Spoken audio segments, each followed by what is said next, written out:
ဒီဇိုင်းလေးတွေကဟိုဒီ 80K ကိုဒီလိုအပြော့လေးထုတ်ပေးရဆိုတာရှားပါတယ်နော်မမတို့ကိုလှစေချင်လို့အရင်ဆုံးဦးဖျားဖျားမိတ်ဆက်ပေးလိုက်တာဖြစ်ပါတယ်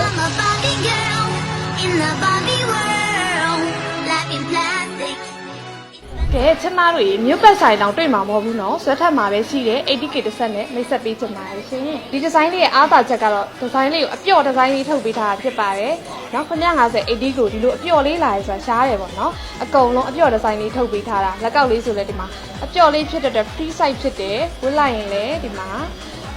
ဘယ်လက်ဆိုင်မဆိုဝတ်လို့ရတယ်ပေါ့ချိုးလို့တွေ့တဲ့သူလည်းဝတ်လို့ရတယ်နော်နည်းနည်းပြည့်တဲ့သူတွေဆိုရင်လည်းဝတ်ရတာအရန်ကိုအဆင်ပြေတဲ့ဒီဇိုင်းလေးပါလက်စွပ်လေးဆိုလည်းဒီလိုပဲနော်ဒီမှာဆွတ်ပြမယ်အပြော့လေးပဲထုတ်ထားဖြစ်တဲ့အတွက်လက်ဆိုင်မလိုပါဘူး free size ဖြစ်ပါတယ်နော်ဘယ်လက်ဆိုင်မဆိုဝတ်လို့ရပါတယ်ကဲဆွဲချိုးလေးဆိုလည်းအဲ့လိုလေးပဲအပြော့လေးပဲထုတ်ထားတာ 80K ကိုဒီလိုအပြော့လေးထုတ်ပေးရဆိုတာရှားပါတယ်နော်မမတို့ကိုလှစေချင်လို့အရင်ဆုံးဦးဖျားဖျားမိတ်ဆက်ပေးလိုက်တာဖြစ်ပါတယ်ဒီဇိုင်းလေးကိုရယူချင်ပါတယ်ဆိုရင်တော့လက်ဦးမရမယ်နော်ဒီဇိုင်းအစမ်းလေးဖြစ်တဲ့အတွက်ပေါ့နော်အမြန်ဆုံးလာပြီးအားပေးလိုက်တော့နော်